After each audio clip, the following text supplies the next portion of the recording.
आज इस वीडियो में धनात्मक गुणनखंडों की संख्या कैसे निकाला जाता है ये समझेंगे। चलते हैं वीडियो को स्टार्ट करते हैं।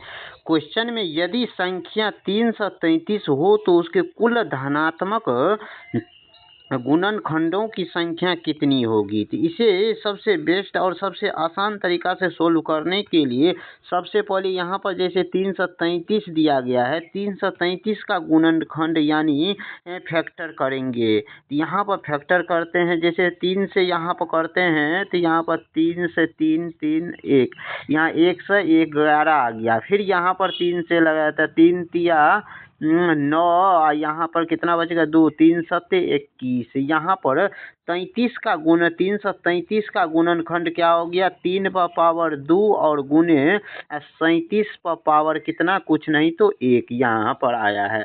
और यहाँ पर हमें कुल धनात्मक गुणनखंडों की संख्या निकालना है। तो यहाँ पर टोटल जो है ना नंबर ऑफ, यहाँ पर फैक्टर कितना हो जाएगा, यहाँ पर टोटल जो है ना नंबर ऑफ फैक्टर यानी टोटल गुणनखंडों की संख्या कितना हो जाएगा यहाँ पर। तो total number of factor, total गुणनखंडों की संख्या कितना हो जाएगा यहाँ पर। जैसे यहाँ पर पावर में 3 पर पावर 2 है, तो 3 पर पावर 2 है ना, तो यहाँ पर 2 को 1 बढ़ा देंगे, तो 2 में 1 बढ़ा देंगे तो कितना हो जाएगा 3 हो जाएगा।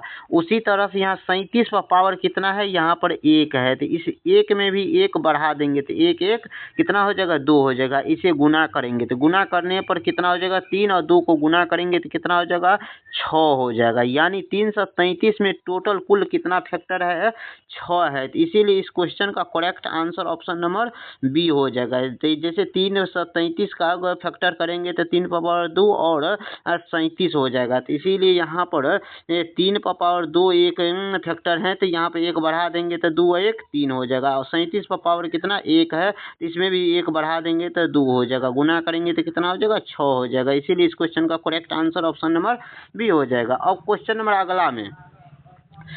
अगला में यहाँ पर संख्या 360 है, तो यहाँ पर 360 का कुल धनात्मक गुणनखंडों की संख्या कितनी है। तो यहाँ पर ये निकाला, जैसे यहाँ पर 360 का फैक्टर करते हैं तो कितना 2 पर पावर 3 और 3 पर पावर 2 और 5 आता है। तो यहाँ पर टोटल धनात्मक गुणनखंडों की संख्या कितना हो जाएगा, टोटल धनात्मक गुणनखंडों की संख्या कितना हो जाएगा। तो यहाँ पर सोल्व करने, जैसे यहाँ पर 2 पर पावर कितना है, यहाँ पर 2 पर पावर 3 है, तो 3 में 1 जोड़ेंगे तो कितना हो जाएगा 4 हो जाएगा गुना। उसी तरह से यहाँ पर 3 पर पावर 2 है, तो 1 यहाँ पर 3 पर पावर 2 यानी 2 में 1 जोड़ेंगे तो कितना हो जाएगा 3 हो जाएगा। उसी तरह से यहाँ पर पावर 5 पर पावर कुछ नहीं है तो 1 है, तो इसीलिए 1 में 1 जोड़ेंगे तो कितना हो जाएगा 2 हो जाएगा।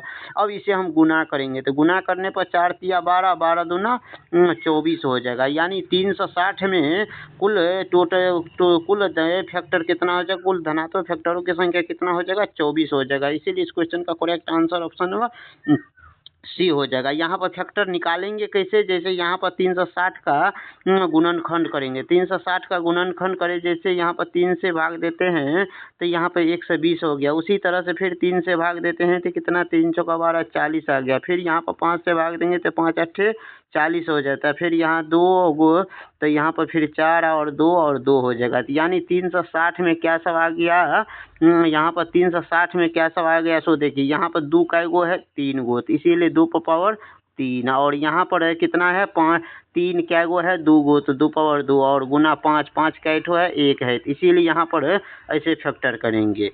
तो यहाँ पर अब क्वेश्चन नंबर अगला में, अब यहाँ पर क्वेश्चन में संख्या 540 का कुल धनात्मक गुणनखंडों की संख्या, यहाँ पर 540 का कुल धनात्मक गुणनखंडों की संख्या बताना है। तो 540 का गुणनखंड करेंगे, तो यहाँ पर 540 का गुणनखंड करते हैं तो 2 कितना 2 गो आता है, 5 3 पर पावर 3 ठो 3 आता है और 5 आता है। यहाँ पर इसे हम यहाँ पर फैक्टर लेकर बताते हैं। यहाँ पर फैक्टर लेंगे, जैसे 3 से देते हैं तो यहाँ पर कितना हो जाता है 3 1 3 और 3 8 24 यानी 180। फिर यहाँ पर 3 से 3 छक्का 18 60, फिर 3 से लगता लेते हैं तो 3 दूना यहाँ पर कितना 3 दूना 6 20 हो गया। यहाँ पर फिर 5 से 5 चौका 20 यानी फिर 2 से। अब यहाँ पर 540 में 2 का गो आया यहाँ, तो तो 2 पर पावर कितना हो जाएगा, यानी 2 पर पावर 2 हो जाएगा। यहाँ पर 2 कै गो है तो 2 गो, तो यहाँ पर 2 पर पावर 2 हो जाएगा। 3 तो कितना है 3 तो 3 पावर 3 हो जाएगा। 5 1 है इसलिए 5 पर पावर 1 हो गया। अब यहाँ पर कुल हमको धनात्मक गुणनखंडों की संख्या निकालना है। तो कुल धनात्मक संख्या जैसे निकालना है तो यहाँ पर कैसे निकालेंगे, तो यहाँ पर जैसे 2 पर पावर कितना है 2 है, तो 2 में 1 बढ़ा देंगे तो कितना हो जाएगा 3 हो जाएगा।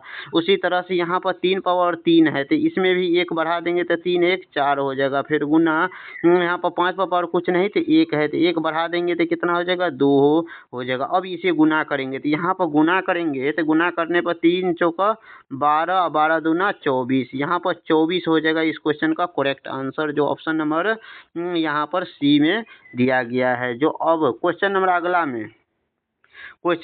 में यहाँ पर संख्या 900 के कुल धनात्मक गुणनखंडों की संख्या ज्ञात करना है। यहाँ पर 900 का फैक्टर करेंगे तो यहाँ पर 900 का फैक्टर करते हैं तो यहाँ पर क्या हो जाता है, जैसे 9 गुना इसको हम 100 लिख सकते हैं। और उसी तरह से अब यहाँ पर फिर 9 में कई गो 3 है तो 3 पर पावर 2 हो जाएगा। और यहाँ पर 25 को 100 को हम लिख सकते हैं 25 गुना 4, 25 चौका 100। अब उसी तरह से अब यहाँ पर 3 पर पावर कितना 2 और गुने 25 में कितना 5 है तो 2 5 है। और 4 में कई गो कितना 2 है तो 2 है। अब यहाँ पे इसे फैक्टर करेंगे। अब टोटल फैक्टर कुल धनात्मक फैक्टरों की संख्या निकालना है। यहाँ पर कितना हो जाएगा, तो यहाँ पर 2 पर पावर 2 है तो 1 बढ़ाएंगे तो कितना हो जाएगा 3 हो जाएगा। उसी तरह से यहाँ पर 3 पर पावर 2 है तो 1 बढ़ाएंगे तो कितना 3 हो जाएगा। यहाँ पर 2 पर पावर भी 5 पर पावर 2 है तो 1 बढ़ाएंगे तो कितना हो जाएगा 3 हो जाएगा। अब इसे हम गुना करेंगे तो गुना करने पर कितना हो जाएगा 3 तिया 9 9 तिया 27 हो जाएगा। कितना हो जाएगा 27 हो जाएगा इस क्वेश्चन का करेक्ट आंसर, जो ऑप्शन नंबर सी में दिया गया है। अब क्वेश्चन नंबर अगला में यहाँ पर 600 के कुल धनात्मक गुणनखंडों की संख्या। तो 600 का फैक्टर करने पर कितना 2 पावर 3 और यहाँ पर 3 और 5 आता है। तो इसीलिए टोटल धनात्मक गुणनखंडों की संख्या कितना हो जाएगा, यहाँ पर 3 पर पावर 2 पर पावर 3 है तो 1 बढ़ाएंगे तो कितना 4 होगा। और यहाँ पर 3 पर पावर कुछ नहीं तो 1 है तो 1 बढ़ा देंगे तो कितना 2 हो जाएगा। और 5 पावर 2 का मतलब यहाँ पर 3 लिखेंगे। अब गुना करेंगे तो कितना आता है, यहाँ पर 24 हो जाएगा। 4 दूनी 8, 8 त्रिक 24, यानी इस क्वेश्चन का करेक्ट आंसर 24 हो जाएगा, जो ऑप्शन नंबर सी में दिया गया है। अब क्वेश्चन नंबर अगला में यहाँ पर संख्या 1000 के कुल धनात्मक गुणनखंडों की संख्या ज्ञात कीजिए। 1000 का गुणनखंड है तो कितना होता है, गुणनखंड करने पर 2 पर पावर 8 और 5 पावर 3 हो जाता है। और या आप समझ गए हैं तो इस क्वेश्चन का आंसर जो है ना कमेंट में कीजिए। वीडियो अच्छा लगा है तो वीडियो को लाइक कीजिए, चैनल पर पहली बार आए तो चैनल को सब्सक्राइब कीजिए। मिलते हैं नेक्स्ट वीडियो में।